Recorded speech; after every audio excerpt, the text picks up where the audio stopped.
and they're doing thousands more now. I talked to Kevin, Peter, and a couple other inspectors recently. They told me they were honored to be playing their role during these trying times. This is truly public service. Our inspectors are going into places to investigate problems, places where workers think they're in danger. They're sorting those problems out, working with employers and employees and encouraging parties to work together. Where warranted, they're shutting workplaces down. They are the ones following up on complaints to our phone line. That phone line is 877-202-0008, where any worker in Ontario can call to express their concerns. Today, I'm announcing a number of advances in our mission to keep workers safe on the job. First, we've extended invitations to recently retired inspectors to come back on the job. Second, we're redeploying more than 30 employment standards officers to help businesses understand and comply with health and safety requirements. Third, we're deploying another 30 specialists from various health and safety associations to support employers and workers in the field. Fourth, we're issuing more health and safety guidance notes to support specific sectors. And finally, we're doubling the capacity of Ontario's Health and Safety Call Centre to 50 lines from its current capacity of 25. The total result of the 5 action items I've announced today will be more inspections, more capacity for workers to voice concerns, and more capacity to follow up on those reports. If you're a worker in Ontario, I want to tell you I appreciate your service, and so do the millions of people who you are helping. Thank you. If you ever feel unsafe doing your job, call 877-202-0008.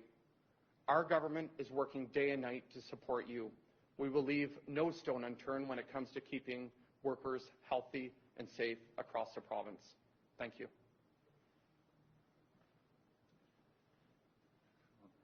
Well, thank you, Minister. Ivana, before we start the questions, I want to address a couple things that have been on my mind for the last little while. There's 2 things that I'm zoned in on. One, the PPE items that, again, we're working day and night, and I do see a little bit of light at the end of the tunnel, but we need to continue to work hard. Number 2, that I haven't been involved in, and I've been pretty transparent right from the beginning, I rely on our health experts to give my Deputy Premier and Minister of Health, Christine Elliott, advice. And we have a great deal of respect for the health professionals. We have some of the best health minds anywhere in the world sitting at our COVID command table. What is concerning me, and I've been on the phone last night with the CEO of Ontario Health, Matt Anderson. I was on the command table today. What is unacceptable, absolutely unacceptable, are the numbers of testing that we're doing. I may not understand health, but what people understand around this province and what I understand are numbers. And we also understand countries that have tested and ramped up testing has shown results.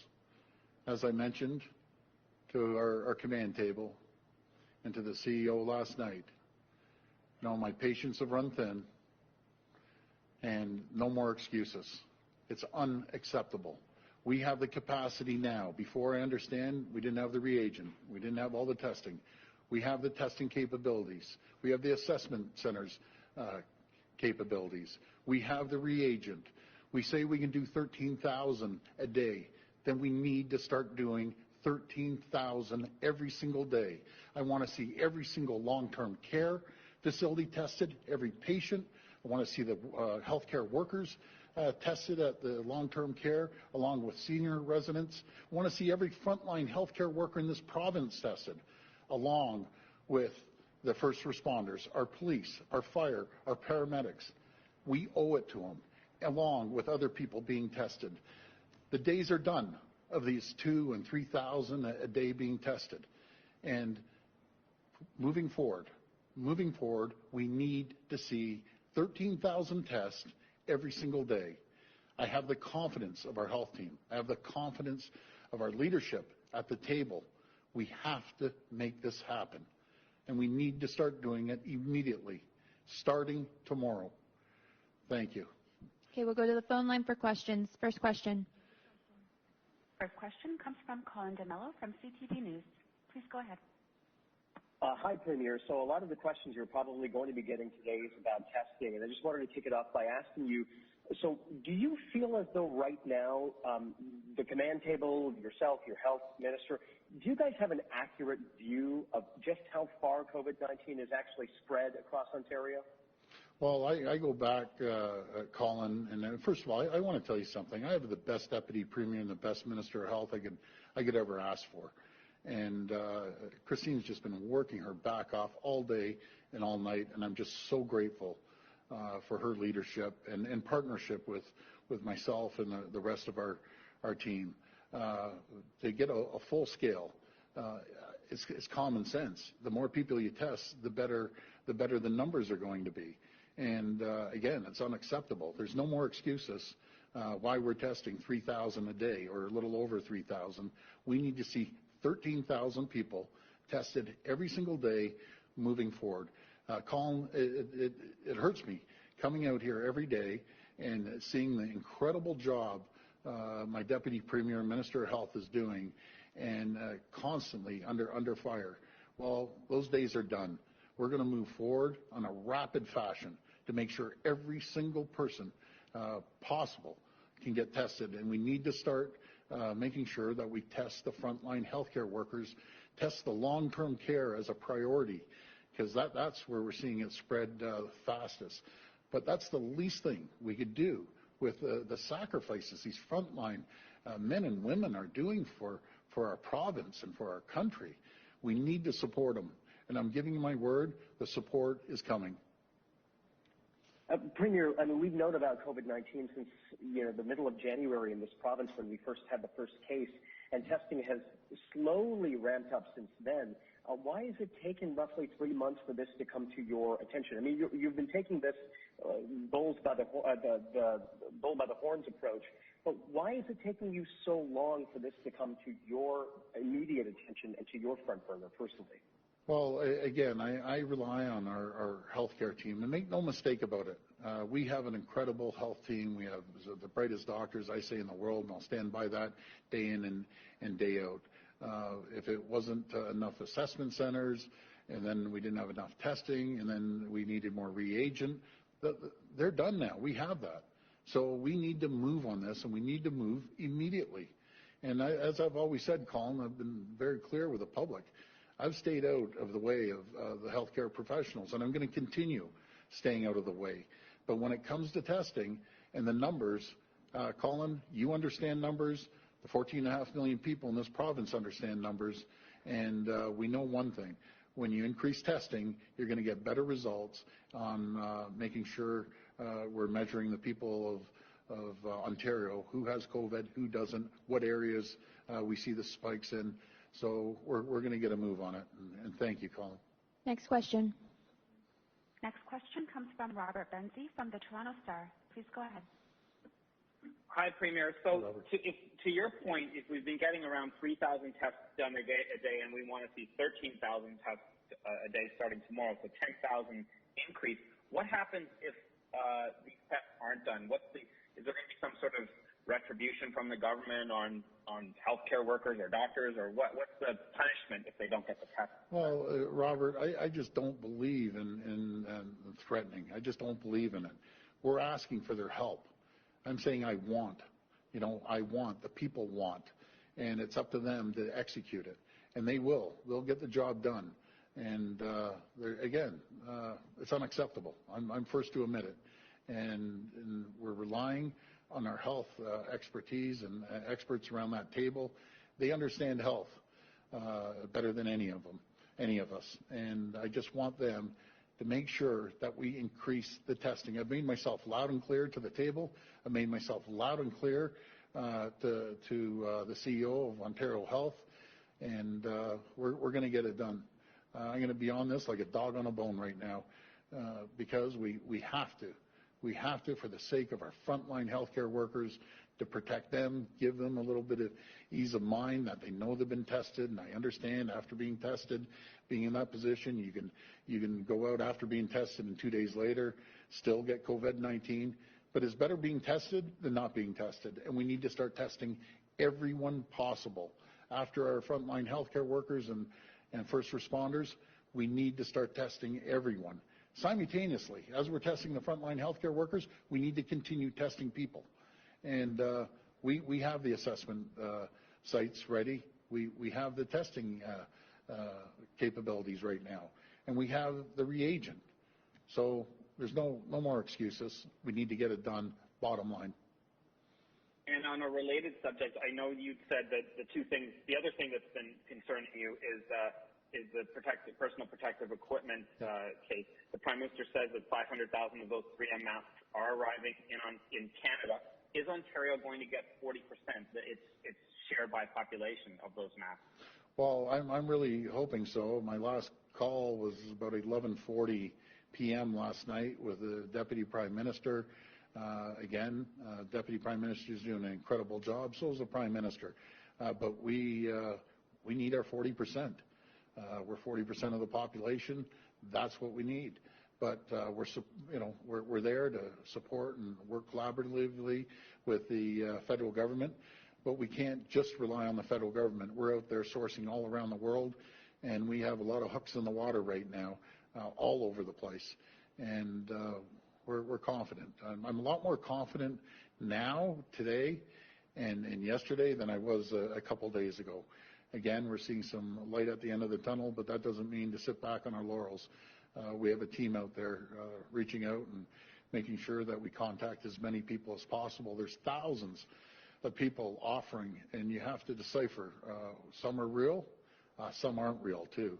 So we have to make sure that when this equipment comes in, the N95s, they get tested, they get properly tested.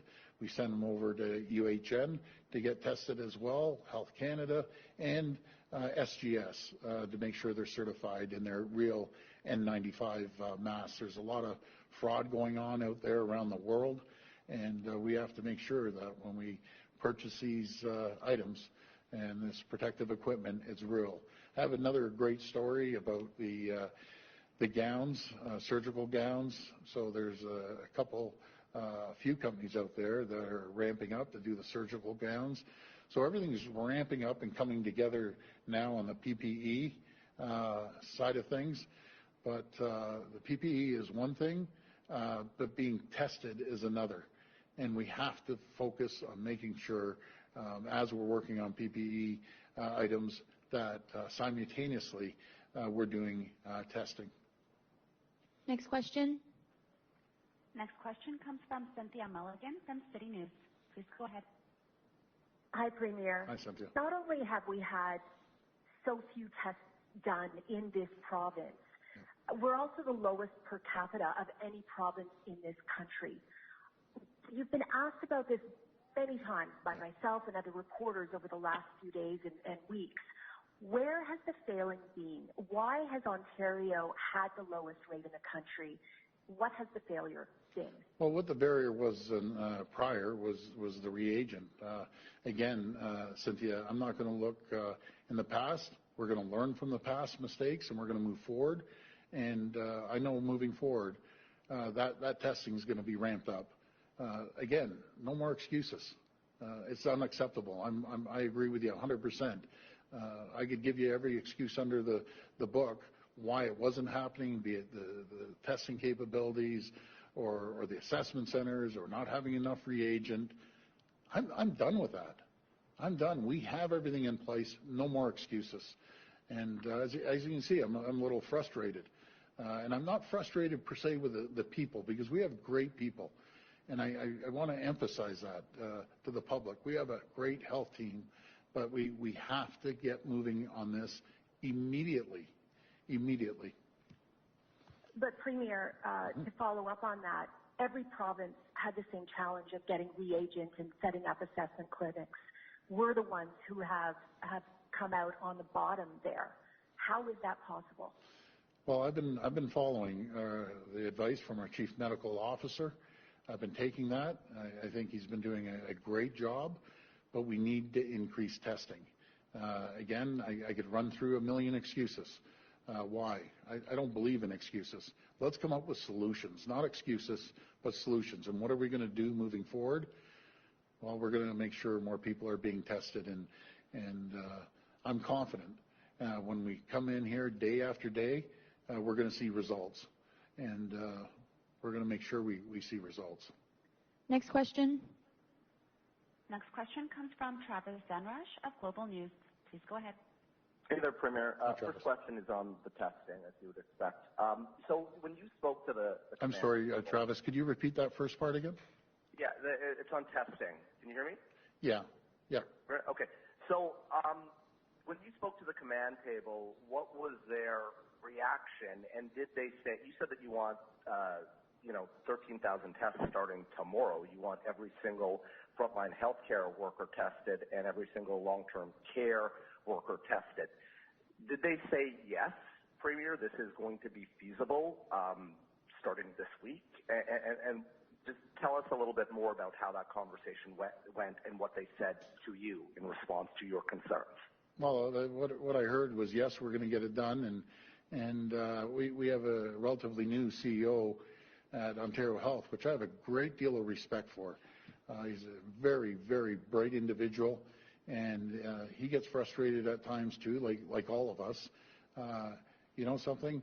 I believe in Dale Carnegie. He apologized, and he said it's not going to happen again, and this is what we're going to do to correct it. He has a plan, and he's going to get the testing done. I respect that.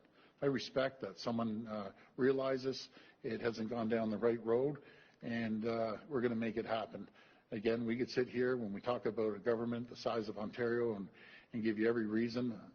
I don't believe in that. I believe in let's get this moving, move forward, learn by our mistakes, and make sure this doesn't happen again. And I have all the confidence in the world in Matt Anderson over at Ontario Health. He's going to get it done. So I have a question for you on cottage country, but just to follow up on that, so are you saying you're confident 13,000 tests will start as of tomorrow? Well, I'm not going to quantify exactly the numbers, but what I am saying is 3,000 tests or a little over 3,000 tests are totally unacceptable. We have the capabilities of 13,000 tests a day, and there's no more excuses why we shouldn't be getting 13,000 a day. That's going to be our goal. I'll be following up with our team later today and make sure that the plan is very clear.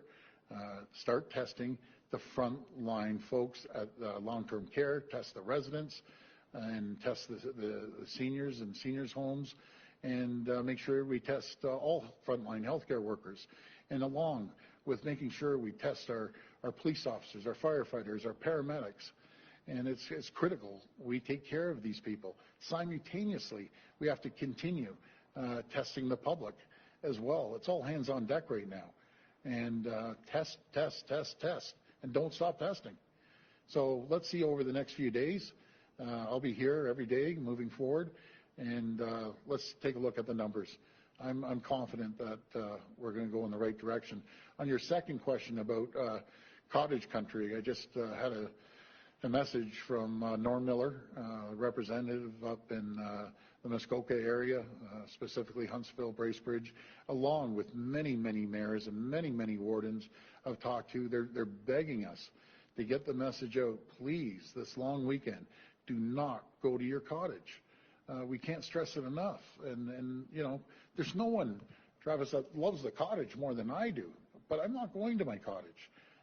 We're going to make sure that we listen to the protocol that the chief medical officer has requested, and especially the people up there. You know how nice the people are and so salt of the earth up in cottage country, but they have to take care of their families and in the health crisis. You know, they don't have as many acute care beds as we do here in large urban centers. And when 50,000, 100,000 people start heading up north, they'll clean the shelves off in the grocery stores, and we all know the lineups are long enough right now.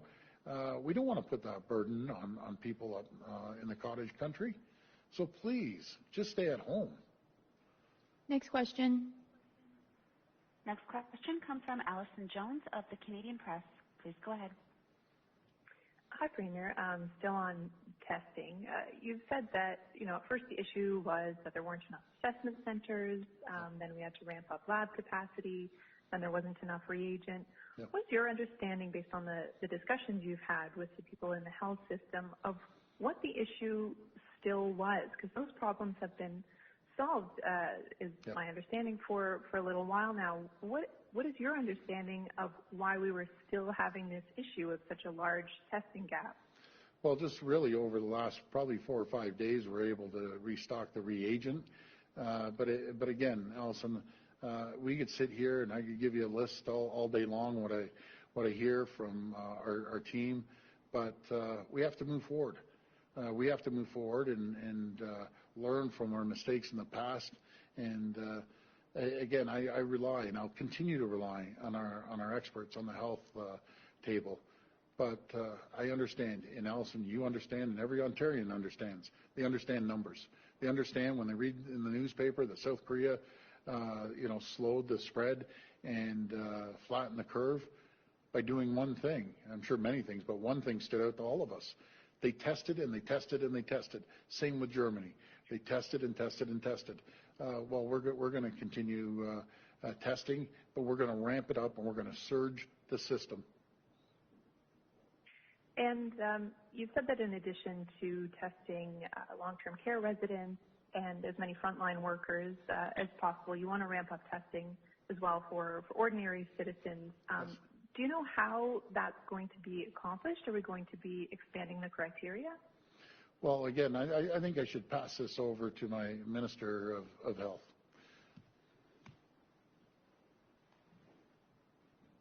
Well, we are working with priority populations. You're absolutely right, working with people who are in long-term care homes, retirement homes, other places where there's congregate living. We want to make sure that when people present at hospital, that the doctors, nurses, whoever sees the person there, if they feel that they might be part of a cluster, that they're showing signs of COVID-19 or may well exhibit them given their living circumstances, that they will be tested as well. And of course, we want to work with our Indigenous communities too. We have had one community that has had someone who has COVID-19.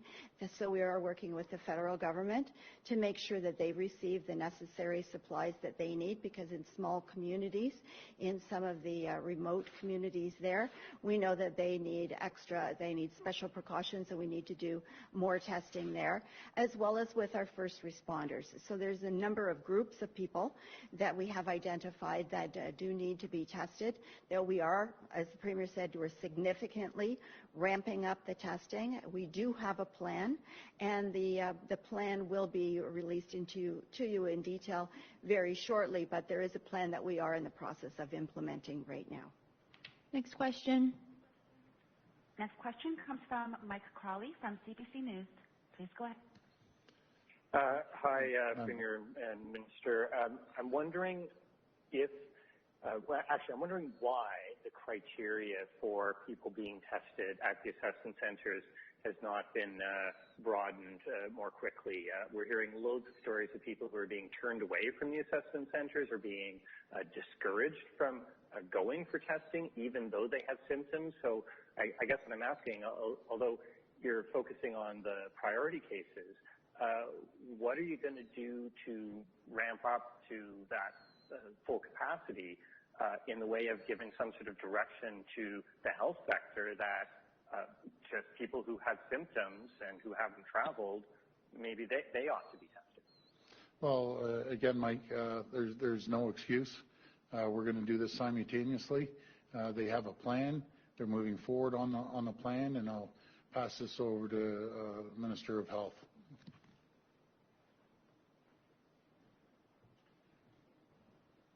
We are moving forward with the plan, as the Premier has indicated, and the criteria has changed slightly for healthcare professionals. So it's the common symptoms that we've already discussed for COVID-19, but they have been expanded to include other categories that may be suggestive that there is a COVID-19 case. And that is something that we are leaving to our frontline professionals at the assessment centers, to the physicians that are working there, to the nurses that are working there, to be able to use their clinical judgment to determine whether the test should be administered. And that will be another way that we will be able to expand our capacity very quickly to include 13, 14, 15,000 cases per day in our testing. Okay, then my follow-up maybe is a little clearer. Why are so many people who have symptoms of COVID-19 being turned away, rejected at the assessment centers, being told that they can't be tested? Well, part of the reason was, as the Premier indicated, that we didn't have the reagent, the testing solution, in order to be able to process the swabs to determine if people had COVID-19 or not. We do have that reagent now, so we do have the test kits that we need.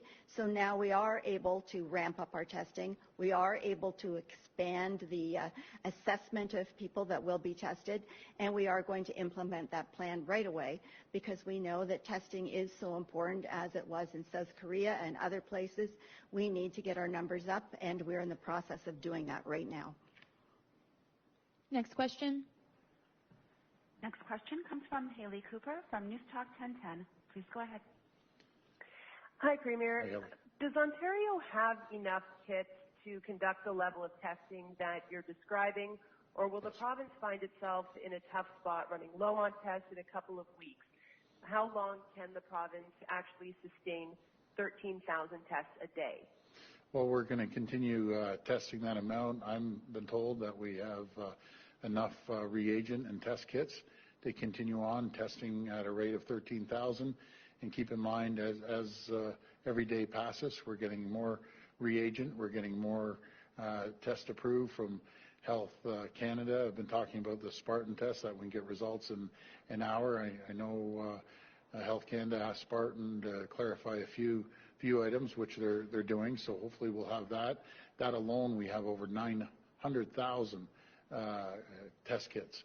So we'll be able to test quite a few people, along with new test kits coming in, as one came in today that we've sent off to Health Canada.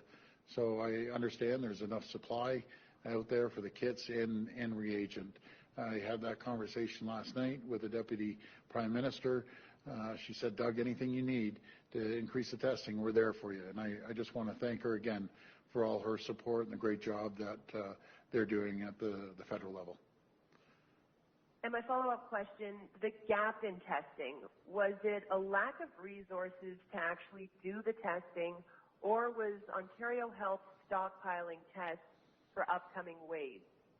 No, they didn't have the reagent. You know, we were out there hunting the reagent everywhere we could. We now have a good supply of reagent, and we're able to do the test. Like all the ducks are in a row right now. No more excuses, as I say. Let's get the job done. Let's move forward and test as many people as possible. And we're going to hold everyone. There's accountability at the end of the day. The buck stops here. I'm accountable, and I have no problem being held accountable. But we're going to make sure that these tests are done. I'll be up here every single day, and I can assure you, I'll be looking at those numbers every single morning. When I get up, the first thing I'm going to ask for, how many people we tested. Next question. Next question comes from Laura Stone from the Globe and Mail. Please go ahead. Hi, Laura. Hi, Mr. Premier. Hi. Some doctors have been asking their local public health officials to test long-term care residents who are coming into the facilities, and they're actually being rejected. The public health is refusing to pick up these tests. What do you make of that, and are you now guaranteeing that every single long-term care resident entering a home will be tested for COVID-19? That's what I've asked our command table. That's what I've asked the CEO, and I know that the Minister of Health agrees we need to test these long-term care workers and the patients. We need to pick up the testing right across the board, especially for the most vulnerable people in society, where we're seeing the most people with COVID-19, and unfortunately, the most deaths are at these long-term care, and we need to test them. Everyone needs to be tested. I've always said, Laura, and I've always admitted, I'll say it again, I'm not a health expert at all. I rely on our health experts, but one thing we all understand are those numbers. The more we test, the better we'll be. So we'll get onto it. We're all over this right now. So just to clarify, is the policy actually going to be formally changed today? And just to pick up on what you told Haley, you said there's accountability. So is anyone going to get fired over these poor testing numbers? Well, again, I just don't believe in putting these threats out there. I know they're great people. They all have their expertise. They're all working hard, and no one's sitting back, putting their feet up. No one is. They're all working hard. But we have to make sure we have the reagent, we have the testing capabilities. Let's start testing. And I know that just happened over the last few days. Everything's come together, but we need to get it tested. So we're going to look at the results every single day. But again, Laura, I have confidence in our team. They know the direction we need to go in. Okay, this will be the last question. The last question comes from Randy Rath from CHCH-TV. Please go ahead. Hi, Premier. Hi, Randy. We've been talking to greenhouse operators today, yes. And normally Easter is a large part of their business, and they're in a position now where nobody's buying flowers, and if they don't sell the flowers, they can't move on to their next crop, and frankly, some of the operators are apathetic because they're going to have to compost millions of dollars worth of product. Is there anything that your government can do to try and prop up this industry? I know it's all timing. You know something, Randy? I've walked through those greenhouses all through the Niagara region. These are family-run farms. The people are out there. They have their kids out there. I've met families that run it. My heart breaks for them, like so many other companies. But we'll make sure that we talk to the Minister of Agriculture and see if there's anything we can do, and talk to the local MPP as well, Sam Musherhoff. Okay, and Ms. Elliott, if I could return to what I was asking you yesterday about prescriptions being given out a month at a time. Other provinces have implemented the same thing, but some of them are compensating patients for the dispensing fees for the second and third prescription that they would normally get all in one dispensing. Is there any thought given to doing that? Well, first of all, we agree that because of the change that we have recommended that only 30-day increments of medications be dispensed at a time to make sure that there's a supply for everyone, that it is putting people and communities at greater financial cost. So we are looking at a range of alternatives, including compensating the people themselves, or compensating the pharmacists for the changes. We will be coming forward with an announcement in that respect very shortly. Okay, thank you. Okay, thank you, everyone. Thank you.